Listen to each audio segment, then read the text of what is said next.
ہر حرف کے بدلے کتنی نیکیاں ہیں؟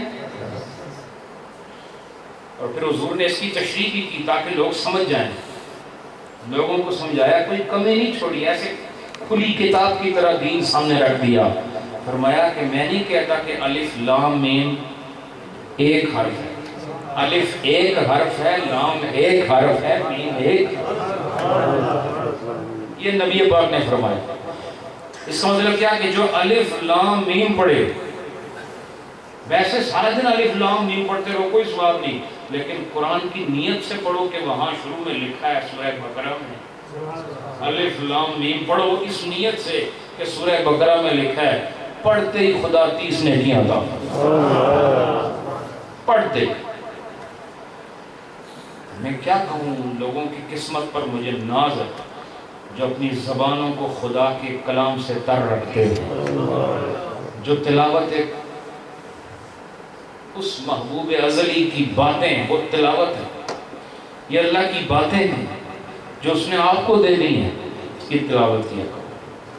ابھی ختم قرآن ہو گیا یہاں، لیکن حضرت آپ نے الف لام سے پھر شروع کیا، ختم تو نہیں ہو جائے، اور ہم چاہتے بھی ہیں کہ یہ ختم نہ ہو، حتیٰ کہ ہم ختم ہو جائیں دنیا سے، پھر بھی یہ ہمارے ساتھ رہے، قبر میں ساتھ رہے، اور قبر سے حشر میں ساتھ رہے، ہر جگہ ساتھ رہے۔ اور آپ کو پتہ ہے قرآن پاک نے شفاعت کرنی ہے، اب ہمارے سفارشی بہت ہیں الحمدللہ، سنیوں کے مزے ہیں، مزے ہیں، حشر میں بڑا تماشا ہوگا انشاءاللہ، دیکھیں گے آپ کہ جتنے ہمارے سفارشی ہوں گے روئے زمین پر، جتنے بھی بسنے والے ہیں نا، کسی کے پاس حضرت آدم سے لے کر جناب عیسیٰ تک کسی کے اتنے سفارشی نہیں ہوں گے جتنے سفارشی محمد کے غلاموں کے۔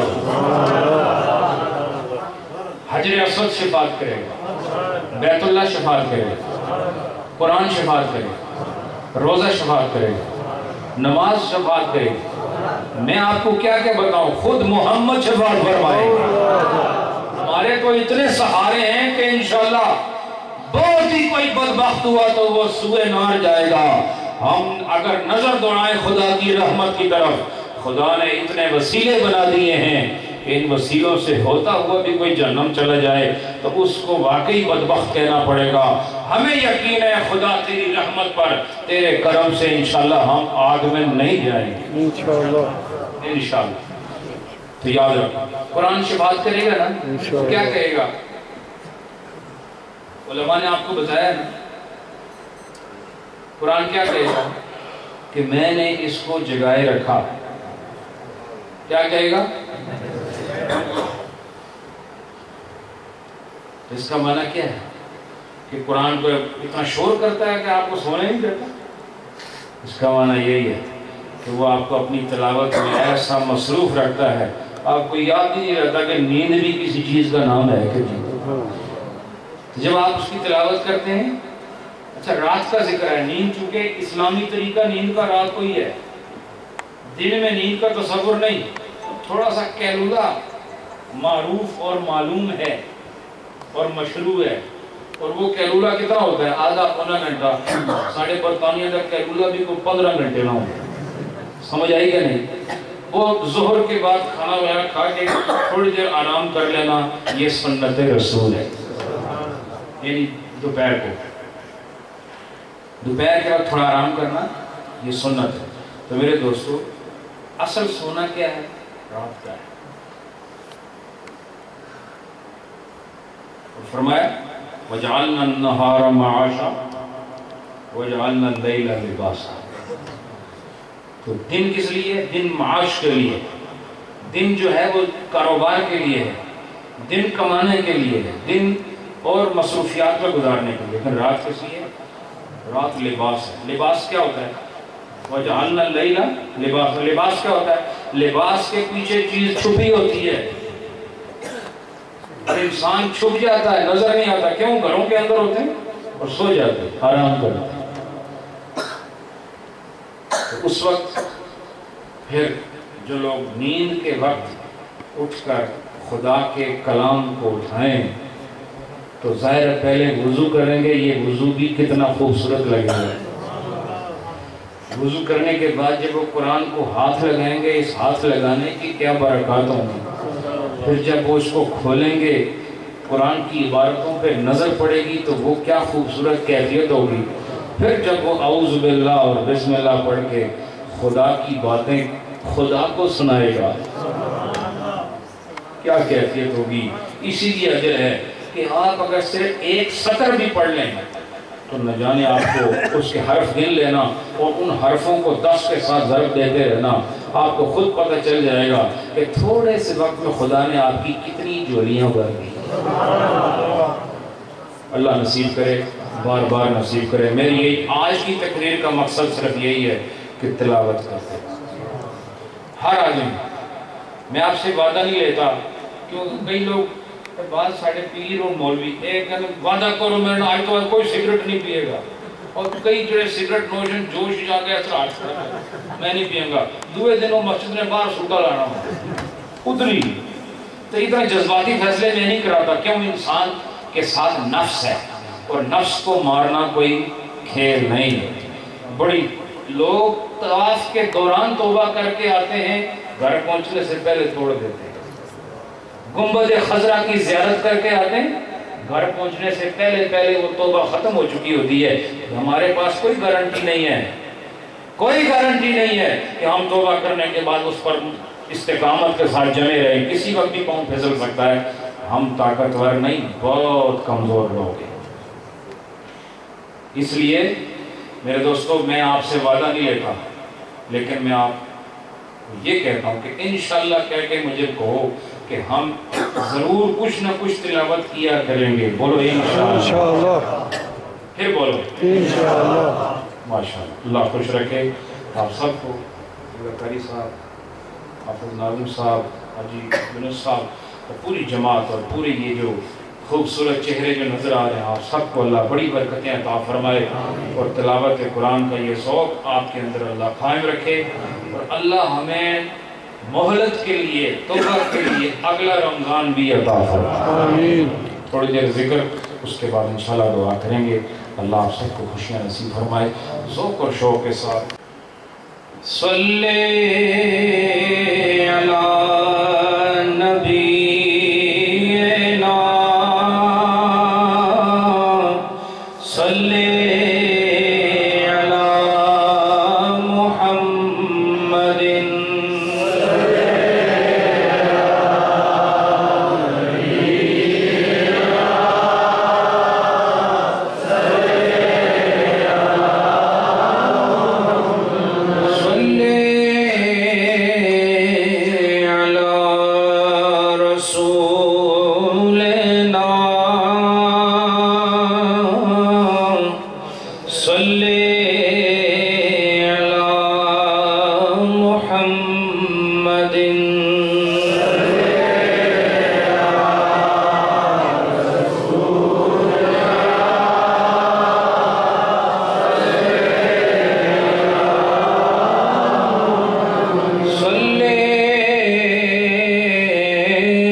حبیبنا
Allah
الحمدللہ رب العالمین الصلاة والسلام علی محمد وعلی آلہ وصحابہ اجمعین۔ رب العالمین، یہ خوبصورت محفل، یہ پیارے لوگ ہیں گناہگار لیکن تیرے بندے ہیں، اور تیرے کلام کو پورا سننے کے بعد اور قبلہ کاری صاحب سنانے کے بعد تیری بارگاہ میں امیدوار بن کے، تیری بارگاہ کے خاکسار بن کے رب العالمین تیری بارگاہ میں ملتجیانہ عاجزانہ ادائیں لے کر تیری بارگاہ میں حاضر ہیں۔